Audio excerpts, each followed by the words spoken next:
vous allez toutes et tous très bien. Je suis ravie de vous retrouver aujourd'hui pour cette nouvelle vidéo. Alors aujourd'hui, j'ai décidé de parler avec vous première rentrée des classes pour nos enfants. Je vais vous donner mes conseils et astuces pour une rentrée zen, aussi bien pour vos enfants que pour nous, parents. Donc la première rentrée des classes est importante pour nos enfants, mais elle est tout aussi importante pour nous parce que déjà d'une, on se prend une claque. C'est là qu'on se rend compte qu'en fait, notre bébé n'en est plus un, qu'il devient un grand garçon, une grande fille, un enfant. Donc souvent pour nous parents, on est un petit peu attristés, je vais dire entre guillemets, même si on est content que notre enfant passe une étape supplémentaire. Mais c'est vrai que là, on se rend vraiment compte qu'une page se tourne et qu'on est vraiment face à la réalité du temps qui passe. De deux, c'est aussi un grand changement, aussi bien pour notre enfant que pour nous, que pour la vie de famille, que pour notre organisation. Voilà, donc en fait c'est vraiment un grand changement qui fait que quand on parle de changement, forcément c'est également synonyme de stress, d'angoisse. Enfin, pas pour tout le monde, hein, mais en tout cas, moi je sais que voilà, on est souvent un petit peu dans le stress quand il y a un changement qui se produit au sein d'une famille et surtout quand c'est la première rentrée de notre enfant parce qu'on se pose plein de questions. Comment ça va se passer pour lui? Est-ce qu'il va pleurer? Est-ce qu'il va être content d'aller à l'école? Est-ce qu'il va bien s'entendre avec sa maîtresse? Est-ce qu'il va se faire des copains? Enfin voilà, c'est toutes des questions qu'on se pose et qui du coup nous angoissent un petit peu. Donc dans cette vidéo, je vais vous donner mes petits conseils, ce que j'ai acquis en fait durant toutes ces années pour une première rentrée en maternelle zen. Le tout premier conseil et qui est le plus important, enfin pour moi, c'est éviter de lui montrer votre stress, vos angoisses. S'il voit en fait que vous êtes dans cet état-là, il va se poser des questions et il va trouver ça louche. Donc forcément, ça va créer une angoisse à lui aussi. Donc ça, c'est vraiment un conseil que je peux vous donner, c'est éviter de lui montrer votre stress et vos angoisses. Deuxième conseil, racontez-lui un petit peu des anecdotes que vous avez eues pendant la maternelle, à l'école, tout ce qui vous plaisait, faire des dessins, jouer dans la cour d'école, avoir des copains, apprendre. Racontez-lui tous les bons souvenirs d'enfance que vous avez vécu pour la première rentrée ou même pendant votre scolarité. Du coup, lui, ça va lui donner envie de vivre les mêmes expériences que vous et du coup, lui donner envie d'aller à l'école. Troisième conseil, préparer la rentrée en amont. Ça, c'est vraiment quelque chose de hyper important. Préparer en fait son sac, sa liste des fournitures scolaires, les vêtements qu'il va porter pour son premier jour d'école. Faites-lui visiter l'école, la cour, le chemin que vous allez prendre pour aller jusqu'à l'école. Aidez-le à se familiariser avec tous ces endroits qui sont vraiment inconnus pour lui.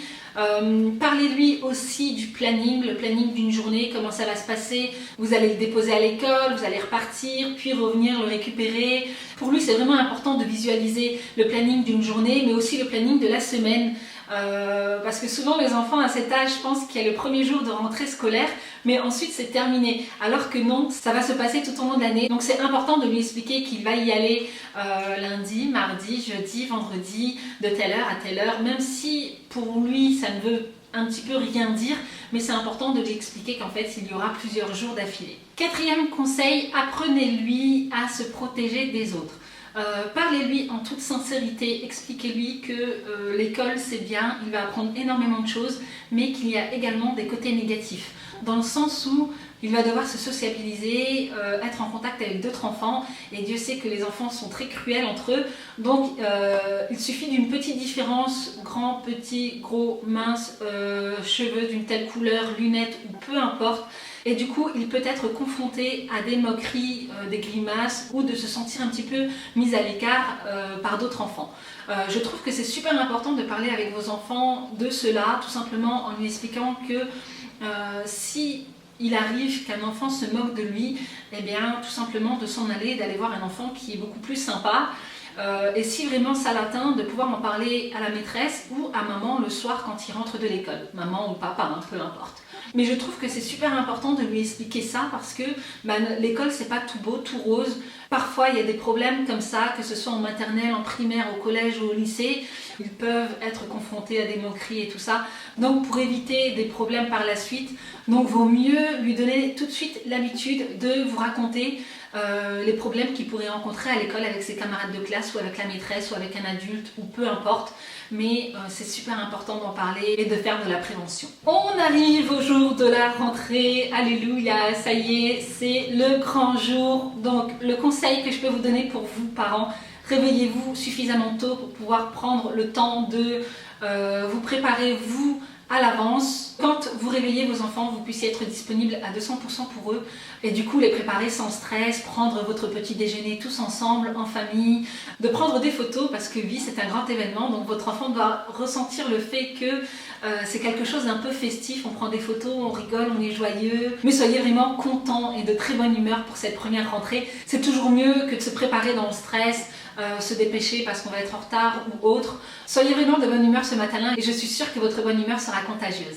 Si vous, parents, vous travaillez, essayez de prendre votre demi-journée ou de prévenir votre employeur que vous allez avoir du retard. Je trouve que c'est important de pouvoir rester un petit peu dans la salle des classes avec votre enfant, surtout quand c'est sa première rentrée en maternelle, il ne connaît pas du tout les lieux, donc le temps de se familiariser un petit peu avec le lieu, c'est toujours mieux d'avoir ses parents à côté pour qu'ils se sentent en confiance. Donc voilà, faites-lui visiter la classe, montrez-lui où est-ce qu'il va s'asseoir, où seront stockées ses affaires et ainsi de suite. Donc comme ça, il se sentira un petit peu moins paniqué à l'idée d'être dans un lieu qu'il ne connaît pas du tout. Autre conseil, évitez de dresser un portrait de votre enfant à la maîtresse. Trop gentil, trop timide, qu'il ne soit pas tout à fait propre ou autre, peu importe. Vous verrez qu'un enfant s'adapte super vite à l'école et surtout qu'il n'a pas du tout le même comportement à l'école qu'à la maison. Donc rien ne sert de dresser un portrait à la maîtresse. De toute façon, elle fera sa propre opinion. Après voilà, vous pouvez voir la maîtresse dans le cas où il y a des allergies ou des problèmes de santé ou autres, ou en tout cas des choses à savoir qui sont très importantes pour l'enfant. Mais sinon, je vous conseille de ne pas dresser de portrait à la maîtresse. De toute façon, ça sert strictement à rien. Un autre conseil que je pourrais vous donner, c'est pas de pression. Évitez tous les petits conseils de dernière minute. N'oublie pas si tu vas aller faire pipi, n'oublie pas ci, n'oublie pas ça. Évitez aussi tout ce qui est chantage, genre si tu pleures pas, tu auras un cadeau ou autre. Vraiment, évitez tous les conseils de dernière minute. Laissez-le créer sa propre expérience. Faites-lui confiance surtout. Puis arrive le moment où vous devez partir, lui dire au revoir. Donc déjà d'une, je vous conseille de ne pas trop rester, ça sert à rien de trop rester quand vous déposez votre enfant à l'école. Restez 5-10 minutes, le temps qu'il se familiarise un petit peu avec le lieu, mais ensuite expliquez-lui que voilà, vous allez devoir partir. Donc là, vous avez deux cas de figure. Soit il est super content, il ne vous calcule pas, c'est limite s'il vous dit au revoir, ou soit c'est la crise. Alors, dans le cas où c'est la crise, moi je vous conseille de ne pas trop tarder pour les au revoir, ça risque de s'empirer. Expliquez-lui de toute façon, vous lui avez déjà expliqué en amont comment devait se dérouler la journée. Donc expliquez-lui simplement que vous allez partir, travailler ou rentrer à la maison, puis revenir le chercher. Mais évitez de trop rester même si votre enfant pleure. Par contre, une chose, ne vous cassez pas en douce. Ça, c'est vraiment quelque chose d'horrible pour l'enfant. Imaginez-vous, vous êtes un enfant, vous avez votre maman à côté, vous vous sentez en confiance et tout à coup, vous la perdez de vue, vous ne la voyez plus du tout et en fait, elle s'est barrée. Rien de pire pour un enfant, je trouve. Il suffit simplement de lui expliquer les choses, de lui faire un gros câlin, un gros bisou. Amuse-toi bien mon chéri, travaille bien. Évitez les bons courages. Je trouve que c'est un petit peu quelque chose de négatif dans le bon courage. Donc voilà, amuse-toi bien chérie, travaille bien et à tout à l'heure. Et normalement, je vous assure qu'en général, les pleurs durent 5-10 minutes. Mais une fois que les parents sont tous partis, la maîtresse va commencer une activité et du coup, il va vous oublier. Donc rassurez-vous de ce côté-là. Et bien voilà, en ce qui concerne cette vidéo, j'espère qu'elle vous aura plu. J'espère qu'elle vous aura donné quelques petits conseils, quelques petites astuces pour préparer une rentrée zen à votre enfant, mais également à vous. Si vous aussi, vous avez des petites astuces ou des conseils à nous partager, des choses qui ont fonctionné pour vous, n'hésitez pas à nous le partager en commentaire. Et donc si cette vidéo vous a plu, n'hésitez pas à la liker, n'hésitez pas à vous abonner en cliquant sur le bouton s'abonner et en activant la petite cloche, comme ça vous serez tenu au courant à chaque fois que je poste une vidéo. Donc moi je vous donne rendez-vous dimanche pour la prochaine vidéo. Donc en attendant, prenez soin de vous et moi je vous fais plein de gros bisous. Looking at me, I can tell by your eyes that you're feeling me, and I really want you to get close to me. So would you dance with me, dance with me? Not drop tops in the parking lot.